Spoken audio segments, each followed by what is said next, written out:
nace de la observación de que hay algunos materiales, ¿no es cierto?, que cuando son frotados, puestos a cierta distancia, se pueden atraer o repeler. Esa es la cosa básica que se ha enseñado y hay ejemplos de eso.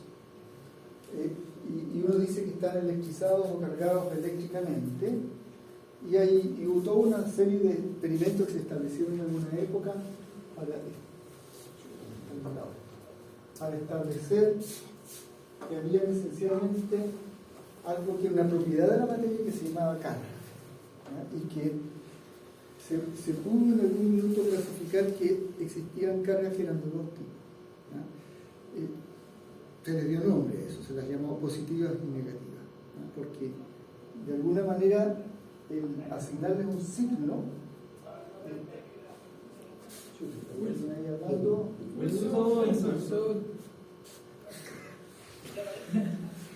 ya barrió.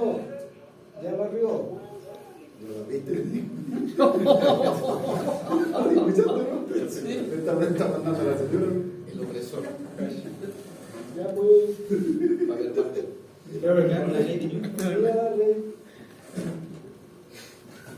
vamos a llamar negatividad y positiva, ¿ya? Porque hay algo que tiene que ver con el signo de la propiedad aquí.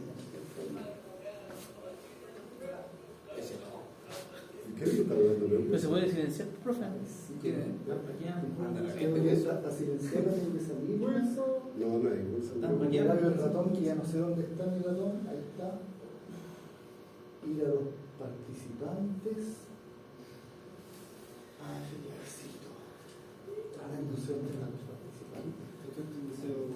Pero solo está Diego, no técnico. Listo. Diego, ya saben que es Diego. Que se sienta acá, ¿no? Muy digorias. Está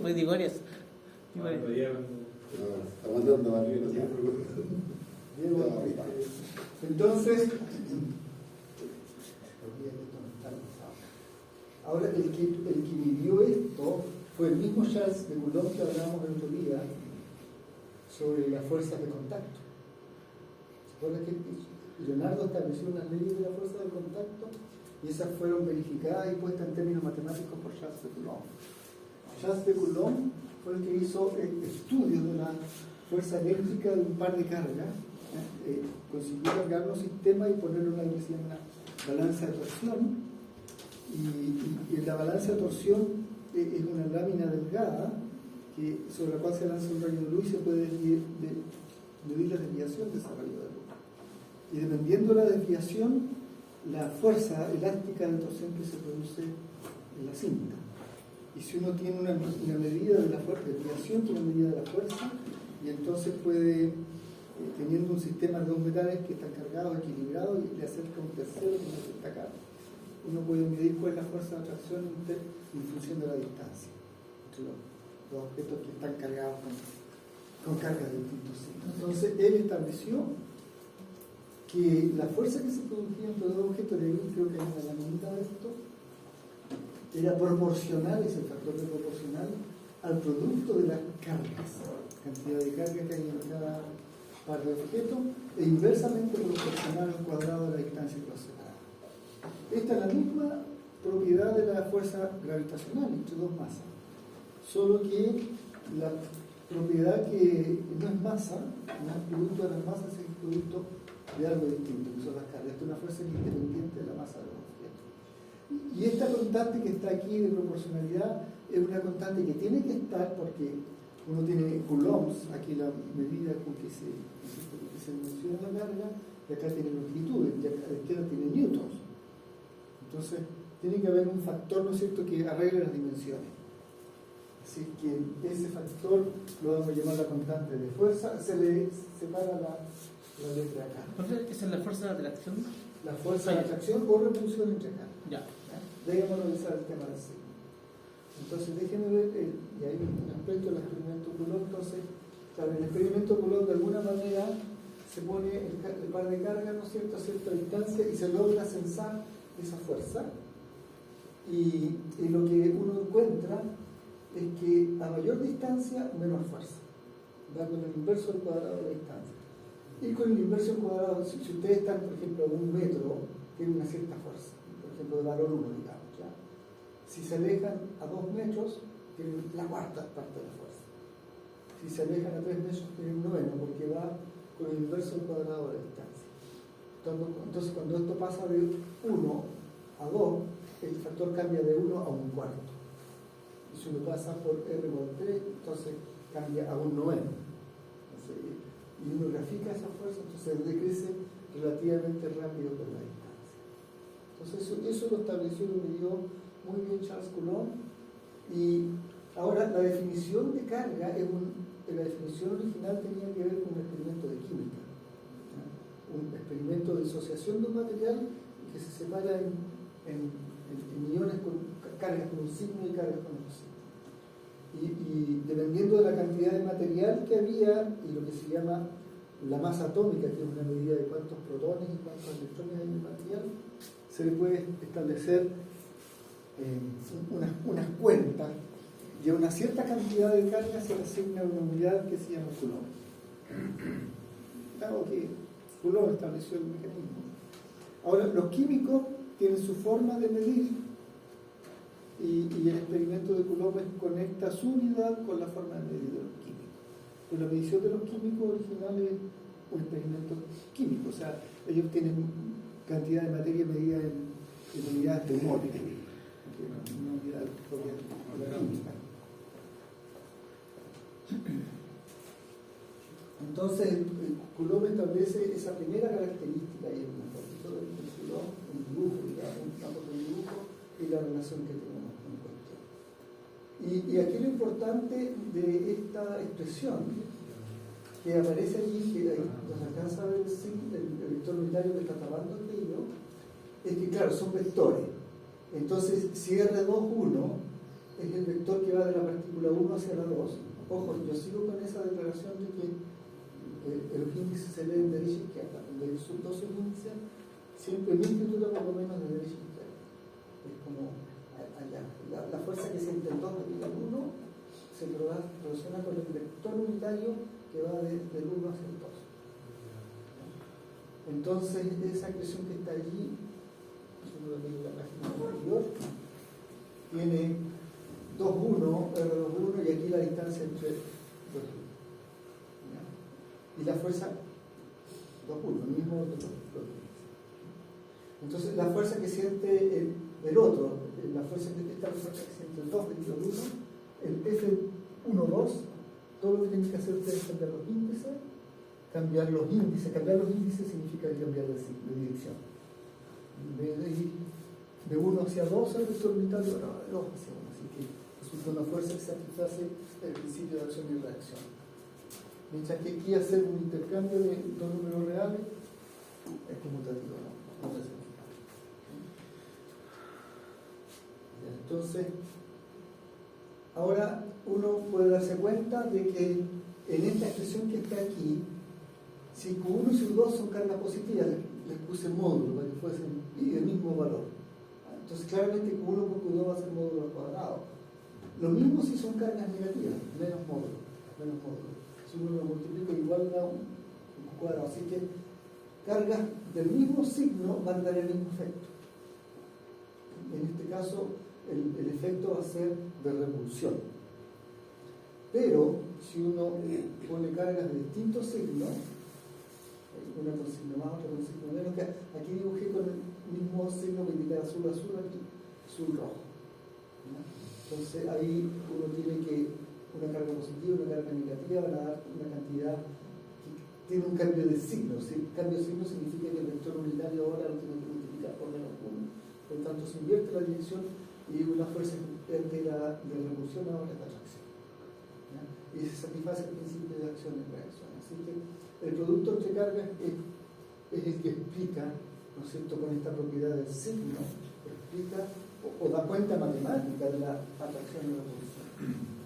Ahora, como yo dije, la unidad de carga en el sistema internacional de unidades es el Coulomb, que se abrevia, como ustedes conocen, y hay una carga fundamental que es la carga del electrón. Entonces, ahora un Coulomb es una medida de cuántas veces la carga de un electrón está en un material. Y es un número muy grande. ¿Ya?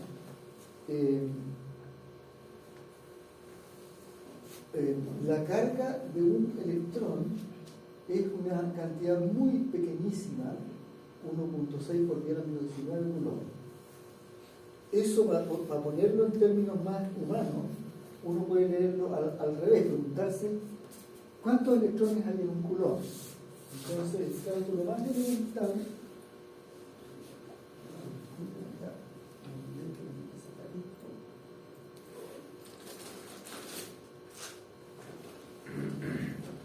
no se desconecta esta cosa, el cable, espero. ¿No es cierto? El cálculo más elemental, si la carga de un electrón es menos 1.6 por 10 a la menos 19, y quedémonos con el tamaño de la carga, 1.6 por 10 a la menos 19 coulomb, entonces yo puedo despejar un coulomb. Entonces, la palabra coulomb la voy a despejar, entonces tengo que el 1.6 por 10 a la menos 19 lo paso dividiendo con 1.6 por 10 a la menos 19, y eso es veces la carga del electrón, y este número que está aquí puedo calcularle el inverso, el 1 partido por algo, y entonces me da que un coulomb, hay un libro que no se ve, un coulomb son, de acuerdo a ese cálculo, 6.25 por 10 elevado a 18, me parece, veces la carga de un electrón. O sea, en un coulomb hay 6.25 por 10 a 18 electrones. Pongámonos en palabras. En un coulomb hay 6.25. 10 a la 18 se puede integrar en 10 a la 6 por 10 a la 6 por 10 a la 6. ¿No es cierto? Electrones. 10 a la 6 es 1 millón.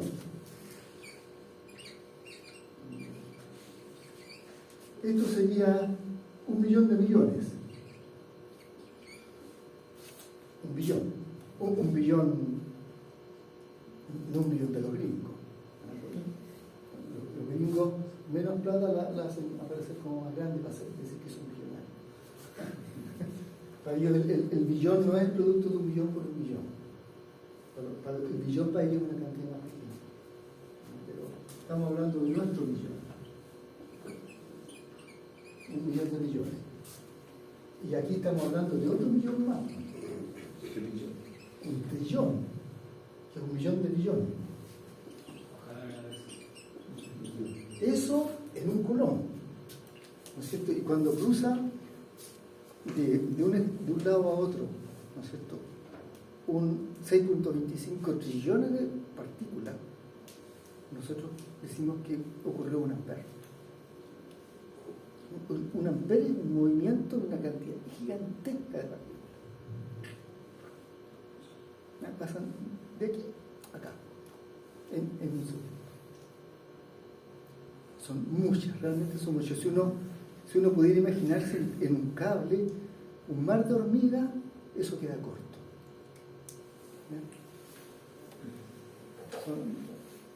Si hay 1 millón de hormigas, ustedes imagínense que cada hormiga aporta a su vez con 1 billón de subhormigas al proceso. Esa es la noción. Entonces, eso es muy interesante porque eso lo va a llevar a uno a modelar la carga eléctrica como una especie de fluido. Son tan evidentes que uno puede pensar que es como una especie de líquido, fluido.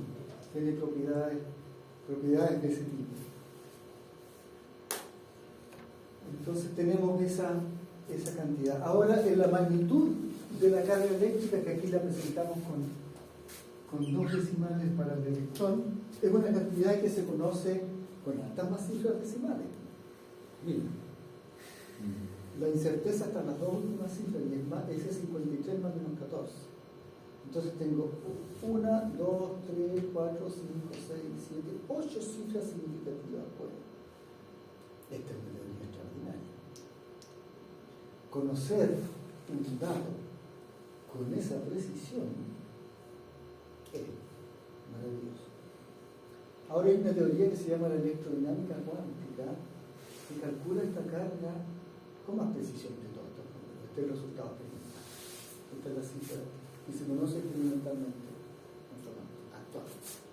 Pero teoría electrodinámica cuántica da toda esta cifra y nada más.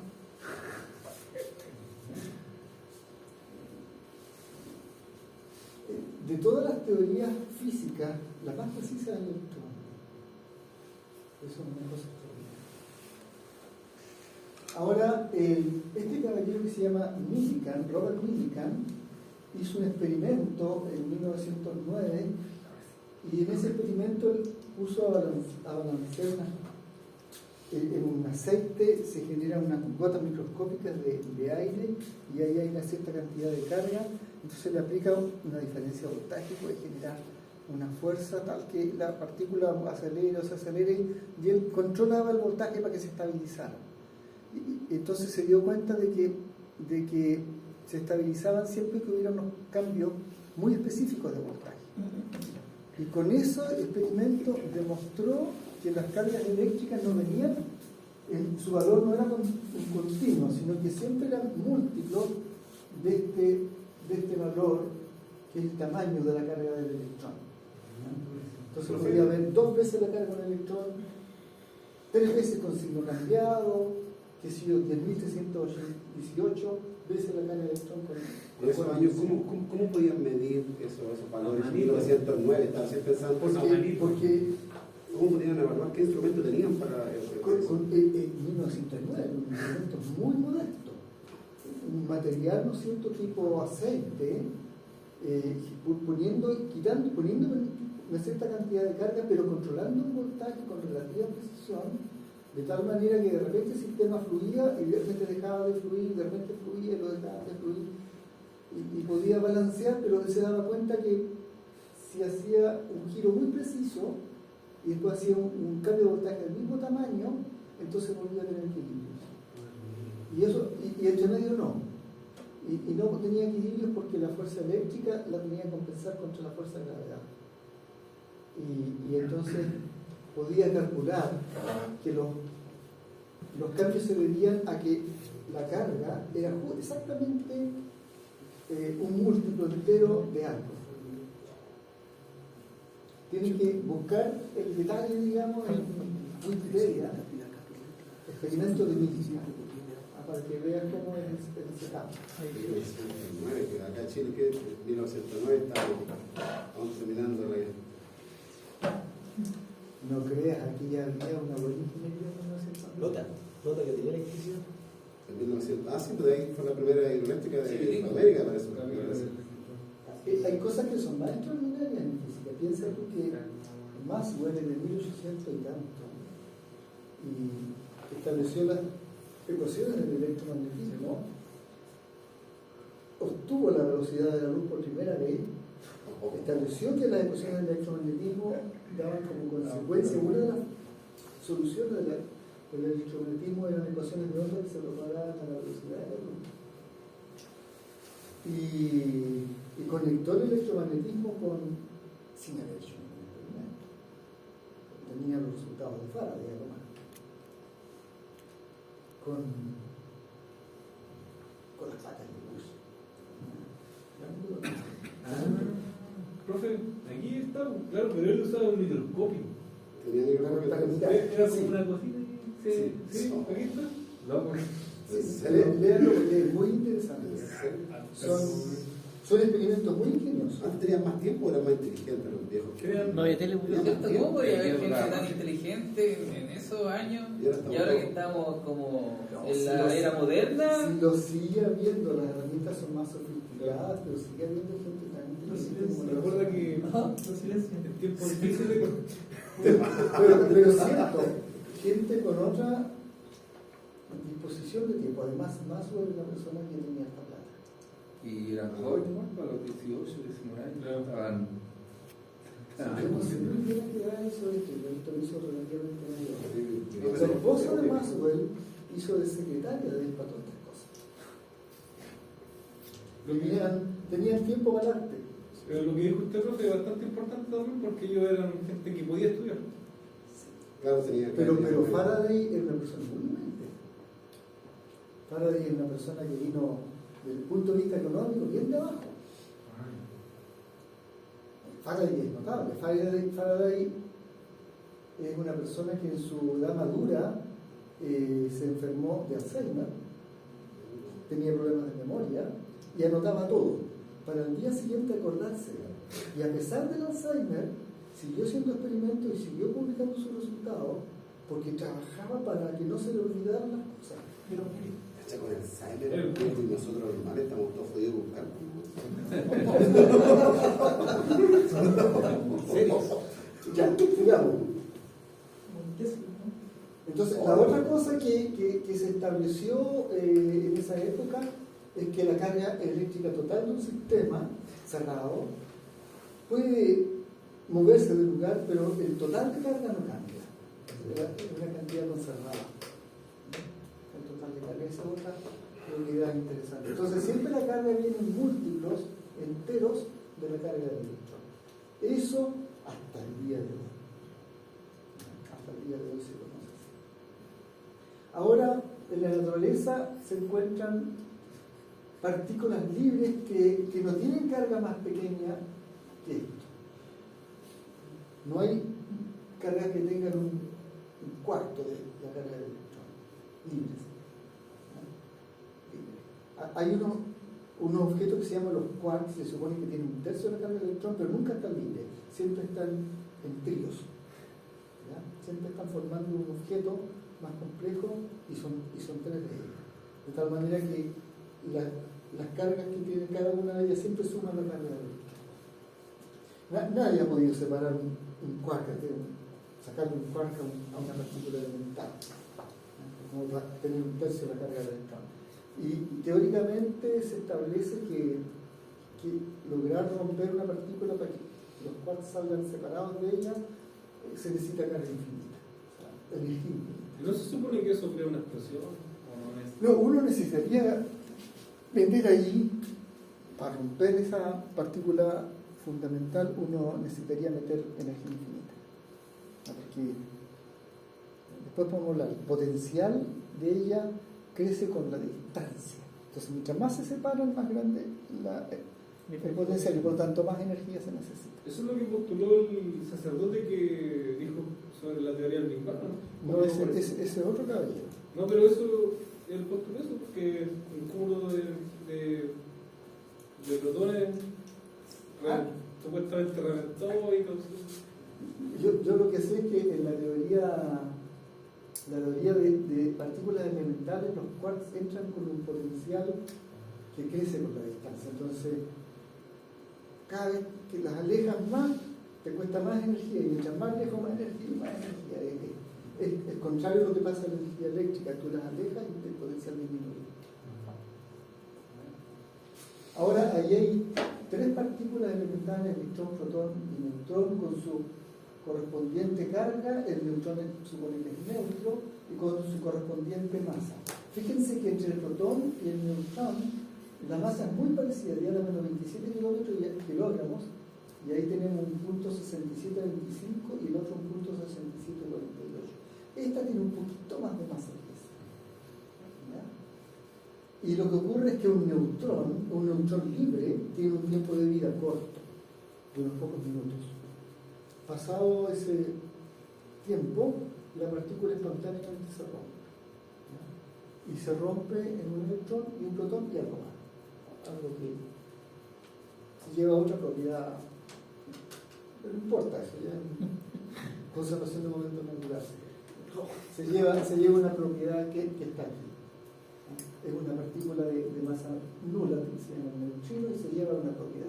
Entonces los neutrones pasados, así como 500 y tantos minutos, espontáneamente si uno libera un neutrón del sistema, pasa un tiempo, se rompe y genera un electrón y un protón. Y este, como tenía más masa, parte de su masa es la que está en el electrón. Pero en el proceso se libera también energía en forma de luz. En fin. ¿Ya? Entonces se fijan, recuerden que hay una relación famosa, ¿no es cierto?, que relaciona la energía con la masa. ¿Ya? Entonces hay una diferencia de masa entre este y ese, y si uno esa diferencia de masa multiplicada por C cuadrado va a tener la energía de ligazón entre el electrón y el protón que constituyen un neutrón. Entonces un neutrón, primera aproximación es un protón y un electrón que se fundieron formando una partícula neutra. ¿Ya? Ahora esas no son las únicas partículas elementales. Desgraciadamente mi colega Pedro Lataña le quería pedir el librito básico de partículas elementales para traerlo, pero me acordé tarde de eso. Entonces les voy a mostrar aquí una página de wiki. Déjenme suspender un poquito el compartir para cambiar de página. Más de acá. Listo.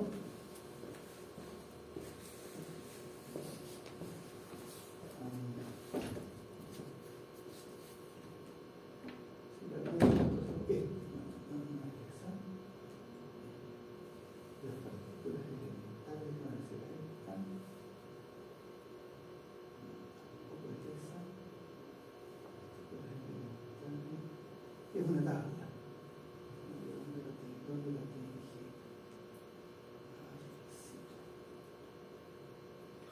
Tiene que ver esta página de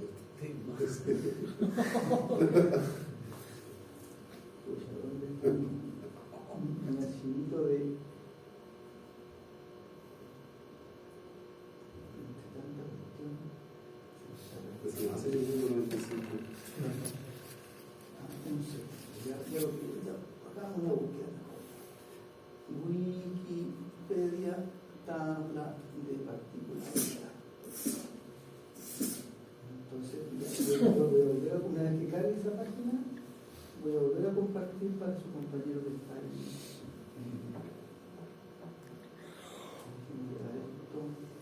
El Zoom por allá.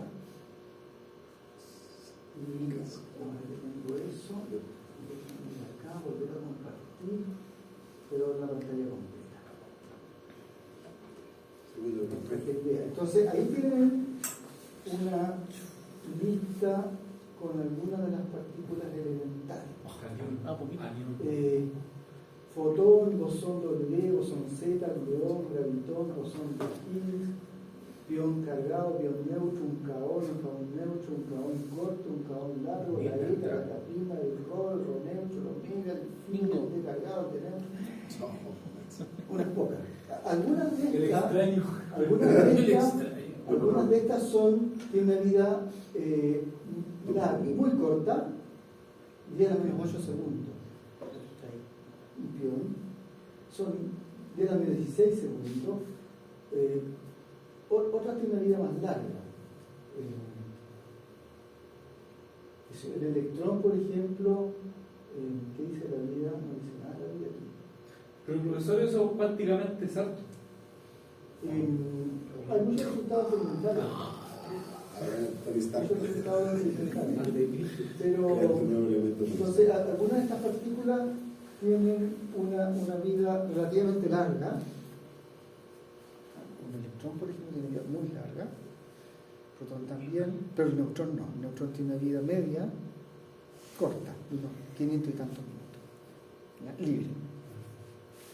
Y hay otras que están ahí, pero viven una miseria y después decaen en otra. Entonces, todos esos experimentos que se hacen en el IAGC, ese colisionador de hadrón que llaman, genera muchas partículas. Ahora, yo quería traer un librito así como esos Nuevos Testamentos que ofrecen los cristianos. Pero ese es el resumen para los estudiantes, para los cursos de física nuclear, ¿ya? De partículas elementales. El otro es más corto, en papel Biblia. Pero también lo tiene mi colega, pero se me va a contar. Yo quería pedirle, si lo consigo en otra sesión de traigo para que ustedes moneden un poco. Ya. Le sacamos una hojita. Para entender la materia. Entonces, hay que memorizarlo para la otra clase. Entonces, eso es para ubicarse. El mundo de las partículas elementales es tremendamente complejo, muy rico. De hecho, me volverá a a compartir acá, necesito volver a compartir la presentación. Vamos acá con su compañero. Entonces ahí estamos con las más relevantes, ¿no es cierto?, que son electrón, protón, neutrón. Pero hay que tener en cuenta que hay otras más. Pero esas otras son de interés en procesos nucleares, de aislamiento radioactivo, son en otros procesos, no los de la vida diaria del ingeniero eléctrico. Ahora, en esta ecuación para la fuerza aparece esa cantidad que es la constante de fuerza y podemos de inmediato hacer algún cálculo interesante, porque tiene unidades, tiene dimensiones. Entonces veamos qué dimensiones tiene. Tenemos una expresión cuyo tamaño tiene que ser la constante de fuerza por el tamaño de las cargas, ¿no? El tamaño de la carga 1, el tamaño de la carga 2 y el tamaño de la distancia cuadrada. El tamaño de un vector unitario es 1, así que no lo vemos. Y lo que está acá tiene dimensiones de fuerza, o sea, son en unidades, son kilogramos, metros sobre segundo cuadrado. Esas son sus unidades. Esta es una longitud al cuadrado, así que esos son metros cuadrados. Esos se miden en coulomb, así que el producto de ellos son coulomb al cuadrado. Y la constante tendrá que tener unidades. Las unidades de la constante acá, no sé cuáles son, pero las podemos deducir de ahí. Entonces, si despejamos las unidades de acá, este metro cuadrado está dividiendo, pasa multiplicando, ese coulomb al cuadrado pasa dividiendo, entonces vamos a ver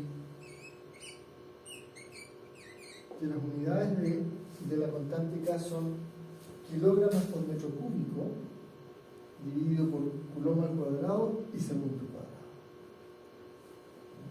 Entonces es una unidad que tiene una cantidad que tiene estas unidades. Y como dije, el primero que midió esto fue Charles Coulomb y encontró que la constante K es aproximadamente 8.99 por 8.9 por 10, me parece que 99, no me acuerdo, no, 98, creo que 99, por 10 elevado a 9 en esas unidades, o sea, kilogramo, metro cúbico, coulomb al cuadrado, segundo cuadrado. Ese número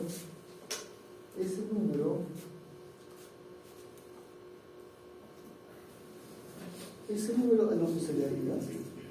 8.99 por 10 elevado a 9. Ese número no es malo, fíjese, con 3 cifras de precisión, si uno tiene en cuenta la que viene a continuación, no es malo decir que es aproximadamente 9.0 por 10 elevado a 9. Entonces es más fácil acordarse que hay un 9 y hay un 9. Un número muy cercano a 9. Así que esto no comete uno mucho error. El error es del orden del menos que el 1%. Es menor que el 1%. Es más chico que el 1%. Entonces no se comete mucho error usando el valor 9 para esa constante. El número, atención, la constante de proporcionalidad de Charles Coulomb con todas sus cifras.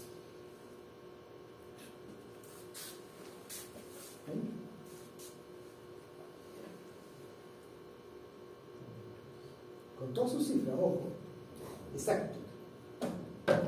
Ni una más ni una menos. Después, aquí no hay error. No hay incerteza. No hay incerteza en esta nota.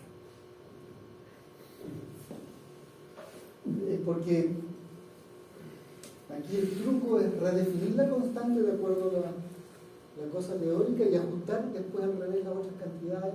La otra tiene incerteza y esta constante es como la velocidad de la luz. La velocidad de la luz se define diciendo que hay tantos metros que se recorren en un segundo y en realidad uno está dando una definición de la longitud del metro. Pero ahí está. Esto es tarea memorizar para la otra vez.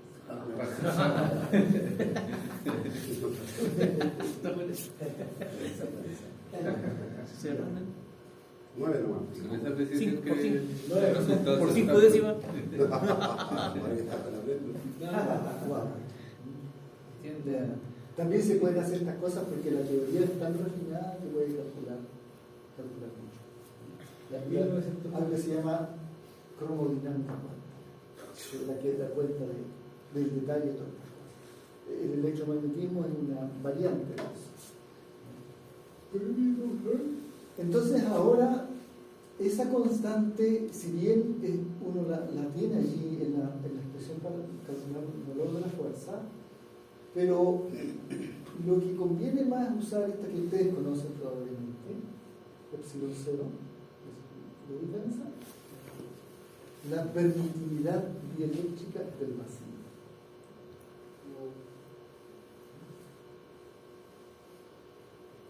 Esa es una constante que aparece que tiene que ver con propiedades dieléctricas. Ustedes conocen, les han hablado de las constantes dieléctricas en un capacitor. Sí. ¿No es cierto eso? Las constantes dieléctricas son un múltiplo de esta unidad. Son un múltiplo de este factor. Y este factor es el inverso de K, pero además hay un 4pi. El 4pi tiene que ver con que una esfera tiene una superficie de 4pi el radio cuadrado. Se relaciona con el hecho de que hay una esfera. Es como que uno si va en todas las direcciones y si pone a cierta distancia tiene una superficie esférica. Entonces a 1 metro de distancia la superficie, recuerden, la superficie de una esfera es 4pi r cuadrado. O sea, a 1 metro de distancia uno tiene que la superficie total de una esfera de un radio de 1 metro es 4pi, en metro cuadrado. 4pi por r cuadrado, con r igual 1, da 4pi. Entonces, tiene que ver con ese 4pi. Tiene que ver con la superficie de una esfera a distancia de 1 metro de un centro. El 4pi.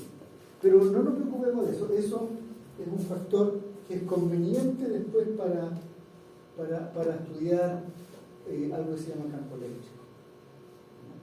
Por ahora aceptemos que existe una cantidad que se usa, que es el inverso de K, pero además es el inverso de 4pi. Entonces, si uno pone el K que escribimos antes, el 8.99 por 10 a la 9, lo multiplica por 4pi y a todo eso lo calcula el inverso, le da que ese factor epsilon 0 es 8.854, no es 8.854, es el punto decimal. 8.85 por 10 a la menos 12, y con esas unidades. Coulomb al cuadrado, Newton, metro cuadrado. ¿Y los segundos qué significa? ¿Los segundos no?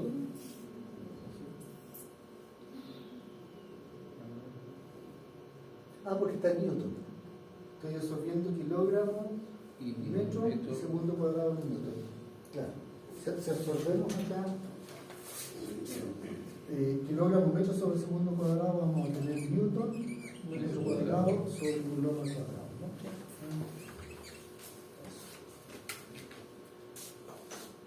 Entonces esa cantidad de epsilon 0 va a ser una cantidad que se nos va a repetir, que es importante. Y esa se conoce como permitividad dieléctrica del vacío. Si uno pone un medio dieléctrico, una especie de plástico, entre medio de dos placas metálicas de distinto voltaje, se genera un campo eléctrico adentro. Si uno saca el medio plástico, se genera otro campo eléctrico. El campo eléctrico que se genera cuando no está el material plástico entre medio tiene que ver con el epsilon 0. Y cuando uno pone el material plástico, es varias veces ese epsilon 0. Está relacionado con ese factor multiplicado por algo. Entonces es una cantidad relevante que uno debe memorizar, así como uno memoriza la carga de electrón 1.6 por 10 a la menos 19 Coulomb. Hay que saber, por lo menos con esa cantidad de cifras, también el epsilon 0 es bueno saberlo algunas cosas. Pero uno siempre puede deducir ese valor porque sabe que como 9 por 10 a la 9 o como 10 por 4 y Ahora, actualmente uno no calcula el Coulomb haciendo experimentos químicos, ¿ya? Sino que uno lo mide de una manera indirecta, midiendo corrientes. Uno sabe que tiene una relación define el ampere como que cruza un Coulomb de un lado a otro, una superficie imaginaria, ¿ya? Y entonces uno puede hacer un experimento de química en que pasa eso y después ve cuánto material tiene ya, entonces ahora tiene la definición al revés. Me doy un ampere como la definición para calcular cuántos Coulomb pasan por un lado. Entonces, la definición actual es, en vez de usar los Coulomb para medir carga, muchas veces se usa una manera indirecta que es con corriente, el ampere. Entonces, ¿qué es lo que es el ampere? Es la cantidad de carga que pasa por la superficie en un cierto tiempo. Ahí está la idea. Nosotros tienen partículas, aquí hay una superficie imaginaria y cruzan esa superficie una cierta cantidad de carga en un cierto tiempo. Entonces, esto es como una derivada. Cantidad de carga que cruza por unidad de tiempo, una especie de velocidad, pero de carga. Entonces, la corriente es una velocidad de carga. Si no fuéramos al límite, suponer que la cantidad de carga que cruza es muy pequeña, entonces, y simple y sencillamente va a ser de cuerda. Va a ser una especie de derivada.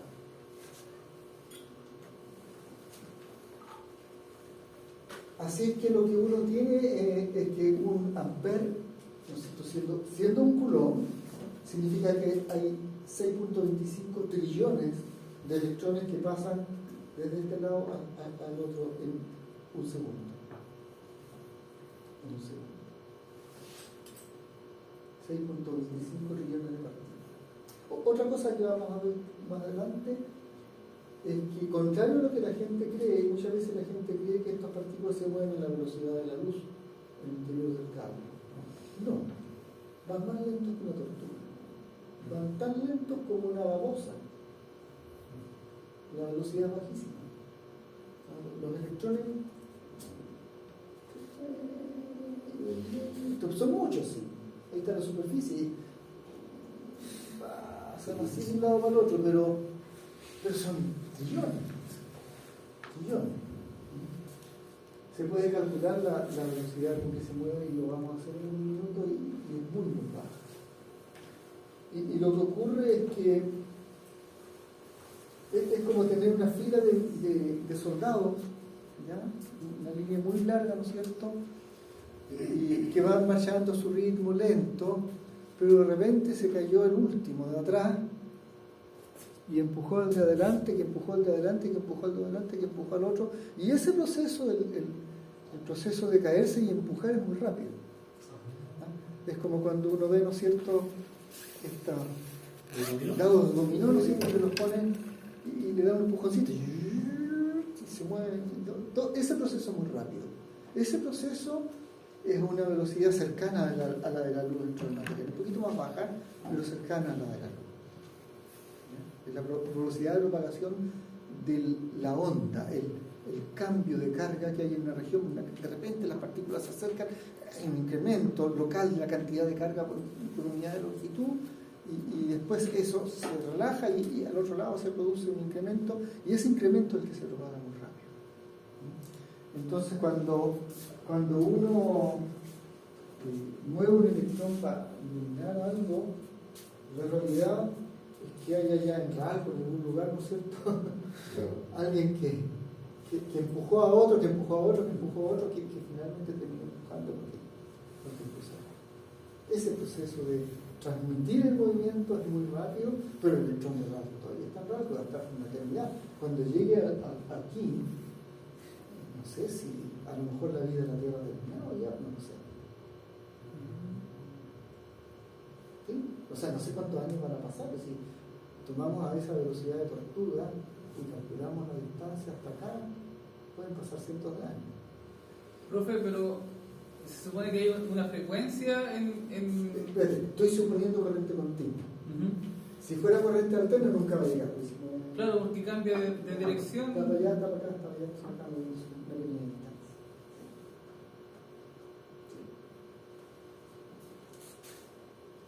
¿Cómo estamos? Entonces, ahora, esto es para molestar, esto es, vamos a calcular un poquito de fuerzas con vectores, ya que hicimos vectores, vamos a calcular un poquito de fuerza. No vamos a insistir mucho en esto, no me interesan nuestros conceptos, pero si tenemos una relación como esa fórmula que está a la derecha en el cuadro allí, ¿no es cierto?, de la fuerza de una partícula dividida a otra como el producto de las cargas y la distancia, ¿cómo calculo yo esto? Porque tengo un vector unitario y tengo un molesta. Entonces, lo que uno hace es tener en cuenta que, bueno, me interesa la fuerza que siente un Q1 debido a un Q2 y hay un vector que va del 1 al 2 o del 2 al 1.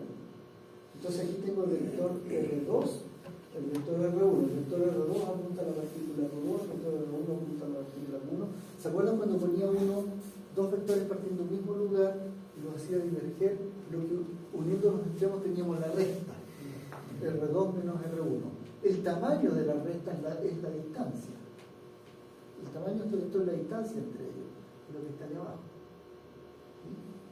Y entonces uno puede escribir esto. Uno puede escribir que la diferencia R2,1 es R2 menos R1, claro, y que el tamaño de esto es el módulo de R2 menos R1 o R1 menos R2. Total, un módulo, no importa cómo ponga la diferencia. Entonces, si reemplazo allí esa y uso que el vector unitario asociado a este vector rojo es el vector dividido por su norma. Ahí está, el vector dividido por su norma. ¿Recuerdan el vector unitario? ¿Cómo se calculaba? Era un vector dividido por su norma. Entonces, este R12 que está allí lo puedo reemplazar por eso, y este 1 partido por R cuadrado lo puedo reemplazar por este otro cuadrado. Entonces, si hago esos reemplazo, como hay en el R unitario que está allí, hay un módulo en el denominador, y como hay un R1 cuadrado que es este módulo pero elevado al cuadrado, entonces está módulo por módulo al cuadrado está 3 veces. Y en el unitario hay un R1 menos R2. Entonces, es cierto que esta es una fórmula cómoda para escribir la fuerza eléctrica, pero esta es poco práctica para calcular, esta es práctica para calcular. Entonces, uno puede hacer un primer cálculo elemental para ejemplificar la idea. ¿Ya? Entonces, imagínense que tienen algo que se llama un dipolo. Un dipolo es un sistema en que es un modelo, un dipolo para un átomo deformado. Los átomos tienen, en su núcleo tienen protones y en su alrededor están orbitando electrones. Cuando se aplica una fuerza eléctrica, tiende esto a deformarse. Una fuerza eléctrica va a significar que unas cargas se van a mover en una dirección y las otras se van a mover en otra. Ya lo vamos a revisar. ¿Ya? En promedio,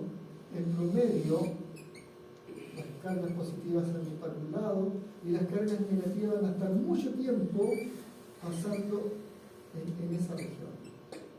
Van a estar pasando más tiempo. Entonces, si le aplica una fuerza eléctrica, uno puede aproximar un átomo a esta idea, ¿no? A la idea de que hay como una especie de carga positiva, un chunco de carga positiva y un chunco de carga negativa.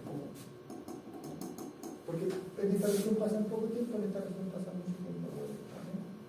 Se deforman. Las moléculas se deforman cuando se le aplica la fuerza eléctrica. Otras cargas que hacen fuerza sobre ellas. No, imagínense cantidad de carga positiva, entonces las cargas positivas tratan de alejarse y las cargas negativas tratan de atraerse, pero todavía están orbitando actualmente. Entonces se deforma la molécula y hay una región con carga de un cierto signo y hay otra región con carga de otro signo que están separadas a una distancia característica. Este modelo muy simplista se llama dipolo y funciona muy bien. Entonces, imagínense que tenemos un dipolo. Ya voy a poner un ejemplo de lo que hace un dipolo con un software. Y puede suponer que pongo un sistema de coordenadas justo en la mitad entre ellos dos. Y que la distancia de aquí a allí es D, y la distancia de allá es otro D. La mitad de la distancia que los separa. Y que tengo una tercera partícula que lo llaman crucero. Estas tienen cargas iguales pero de signo opuesto. Si estas son, no sé, 3 microcoulomb, la otra será menos 3 microcoulomb. Y esta no sé cuánto, pero algo. Estoy notando todo en forma simbólica y está a una distancia X del eje completo. Todo eso va a ser para mostrar así, paso a paso, cómo uno calcula la fuerza. Entonces a mí me interesa describir un vector de la partícula que siente la fuerza, el crucero. Y esta partícula siente fuerza debido a esa y debido a esta. Entonces yo voy a usar la fórmula que está acá, poniendo Q1 como si fuera la partícula que siente el crucero, y las cargas del dipolo, Q y menos Q, van a ser Q2. El crucero, la partícula que siente la fuerza, tiene una posición R1, y las partículas constituyen dipolo, una de ellas va a tener una posición R2 y la otra va a tener otra posición calculada del rol de R2. Entonces en esta fórmula yo quiero reemplazar lo que tengo en la otra figura y ver qué me da. Entonces me tengo que preocupar, por supuesto, que en esta expresión de acá, describir el vector de posición de la carga que está sintiendo la fuerza. Entonces, esa partícula es aquella y tiene un vector de posición de tamaño X en la dirección del eje X unitario, del eje X. A la distancia X del origen. Ese es el vector de posición, R0. Entonces ya estoy diciendo que R0 es X en la dirección de X unitario. Yo tengo que usar el sistema de coordenadas, si no, no puedo calcular el vector. La partícula que tiene carga Q está a distancia D y el vector es R1. Entonces R1 es un vector que es D en la dirección de Y unitario. Acuérdense los vectores de Y unitario y unitario. Y la partícula de abajo, esa va a tener un vector R2 que va a ser menos D. Pero de ahí nos preocupamos. Entonces necesito calcular la diferencia vectorial, porque eso es lo que entra en la distancia que se relaciona con este vector. Necesito calcular la diferencia vectorial R0 menos R1, o sea, tomo X según X unitario y lo resto con D según unitario. ¿No? Pero a eso tengo que calcular el módulo también, porque entra en la fórmula. Entonces, claro, el módulo de un vector son sus componentes cartesianas elevadas al cuadrado de raíz. ¿Sí? Así que módulo de R0 menos R1 raíz de X cuadrado más D cuadrado. Ok, ya tengo los elementos que entran en la fórmula y puedo empezar a trabajar la fórmula. Entonces la fórmula era K por la partícula que siente, la partícula de arriba que le llamé Q, la posición R0 de la partícula que siente, esa, y la posición R1 de la partícula que provoca la fuerza. Y tengo esas expresiones para reemplazar. Entonces, si hago un reemplazo del R0 menos R1, tengo que poner eso. Y si hago un reemplazo del módulo, tengo que poner la raíz, pero tengo que elevarlo al cubo, tengo la raíz elevada al cubo. Y esto, si ahora digo que Q1 es Q, entonces tengo una expresión para la fuerza que siente una partícula que esté aquí, en posición a distancia X, de otra que está formando, ¿no es cierto?, una distancia que tiene que ver con ese. ¿Ok? Entonces uno usa vectores para calcular fuerza eléctrica. Lo mismo pasa si quiero calcular, ¿no es cierto? Y ojo, puse en rojo puse un vector que representa la fuerza que sentiría esta. Todavía no estoy diciendo qué signo tiene este, ni qué signo tiene ese. ¿Ya? Voy a suponer que son positivas y entonces sería fuerza de repulsión. Pero después, cuando yo use los signos que tengan estos otros, voy a saber realmente para dónde apunta esa fuerza. Porque ese producto puede ser positivo o negativo, entonces va a favor o en contra. ¿Ya? Hasta aquí dije que es un vector. Y que la fuerza va a lo largo de la recta que une los centros de ellas. ¿Ya? Ustedes me tienen que avisar la hora cuando se acerque ya, porque me pierdo con los horarios. Simplemente ya. La otra partícula produce algo similar. Se fijan, el vector la partícula que siente está en posición X según X unitario, pero la posición de R2 es menos 2 según Y unitario. Entonces tengo que hacer esta resta. Entonces al X según X unitario lo tengo que restar el menos D según Y unitario. Y a eso, X unitario más D según Y unitario, tengo que calcular el módulo. El módulo, la componente Y al cuadrado, la componente Y al cuadrado, y todo eso a raíz. Así que me queda aquello, y ahora que tengo todo eso, lo tengo que reemplazar en esta fórmula. Entonces me queda K por Q0 por Q2, esta sería la cantidad de carga que hay aquí, Q2 sería la cantidad de carga que hay acá, por X según Y unitario más D según Y unitario y la raíz de abajo. Y ahora, la fuerza total que siente este caballero tiene que ser la suma de la fuerza que elige el de arriba más la fuerza que elige el de abajo. Entonces eso viene a continuación. Entonces la fuerza total que siente esta carga va a ser la fuerza que siente 0 dividido al 1, es decir, dividido S, la fuerza que siente el 0 dividido el Q0, dividido al 2, es decir, el 2. Entonces tengo que sumar esto con eso. Pero antes de sumar tengo que reemplazar que Q1 es algo y que Q2 es el opuesto de ese algo. Entonces ese reemplazo lo vamos a hacer. Ahí está, función. Fíjense que los vectorcitos ahora, porque uno tiene un signo más y otro tiene un signo menos. Si uno es de la función, la otra tiene que ser de la función. Y ahora tengo un factor común, la raíz, tengo un factor común K, tengo un factor común Q0, tengo un factor común Q, tengo que restar eso menos eso otro. Entonces esa resta la podemos hacer en el siguiente paso.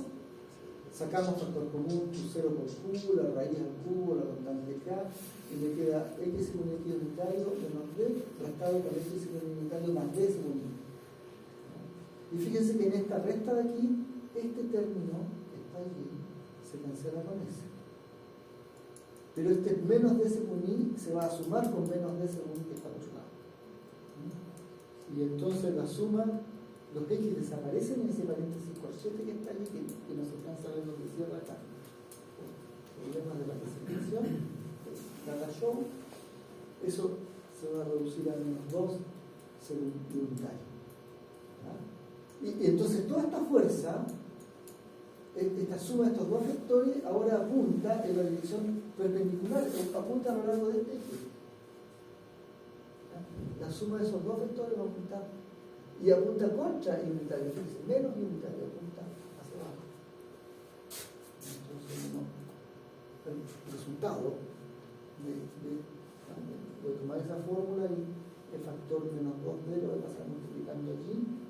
Entonces dejé el signo menos, entonces es una fuerza que depende de la distancia de X, también interviene el tamaño, la separación entre ellos, interviene cuánta carga es Q sub 0 y cuánta carga es Q, y va contra Y unitario, es decir, va hacia abajo mientras que Y va hacia abajo. ¿De acuerdo? ¿Dónde la calculé? La calculé a lo largo del eje, para todo X.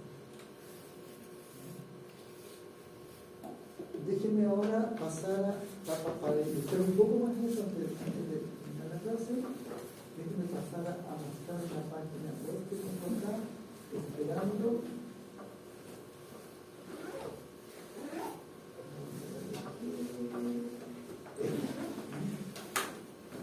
Entonces esta va a ilustrar un poquito mejor lo que está pasando. Si yo pudiera poner un sensor, que es una carga Q0 en un lugar,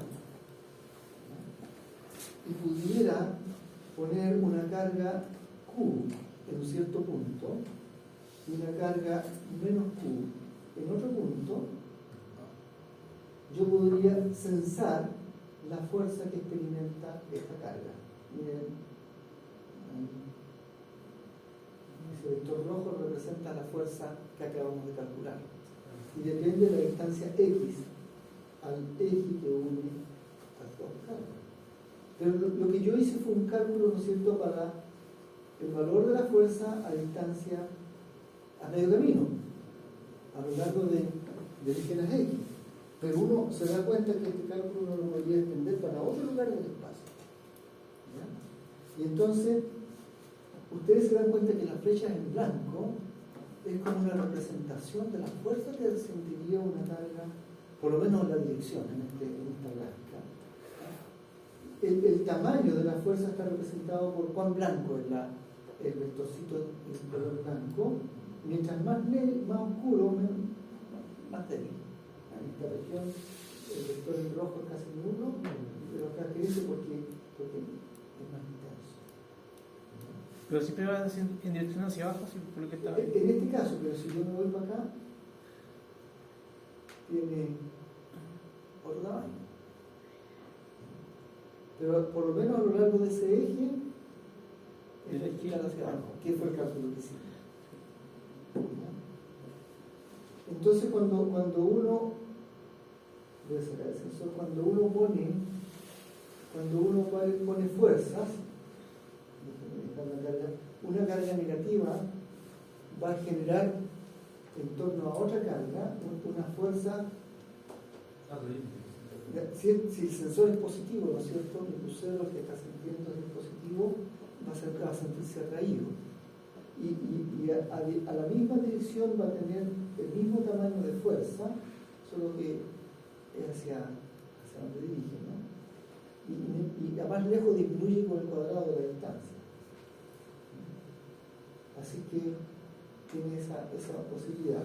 Si la carga no es negativa y es positiva, entonces va a haber una repulsión. ¿Sí? Y la presencia de una tercera carga, cuando hay dos de ellas, pucha, su compañero, no sé si está viendo esto. No sé si está compartir la pantalla. Entonces, se fija, la tercera carga general. Esto, que es lo que va a sentir esa carga de prueba, esta flecha representa algo que se llama el campo eléctrico. Que es, ¿no es cierto?, lo que sentiría una carga de prueba puesta en distintos lugares del espacio debido a una configuración de otras cargas que estén allí. Entonces uno puede pensar que tiene una molécula como, no sé, el agua. Como eso, H2O o algo así, ¿no es cierto? Entonces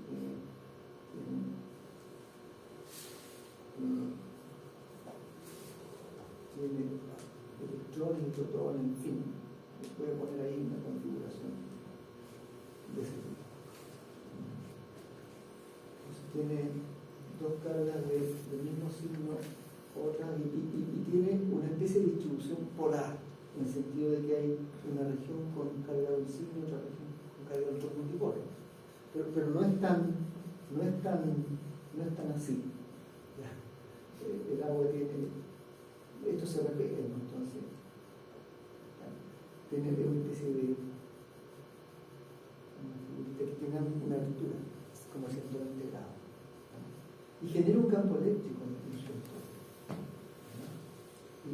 ¿no? Y otra partícula va a sentir ese efecto. Entonces uno puede pensar en cosas más complejas, que tiene solamente para alcanzar a jugar la física. En un par de minutos que quizás me quedan, voy a poner varias carguitas del mismo signo para representar cargas que están depositadas sobre una placa metálica, muchas de ellas. Voy a pensar que una lámina, y en esa lámina hay cargas de una lámina metálica que tiene cargas del mismo signo, y puedo pensar que hay otra lámina que tiene cargas de otro signo.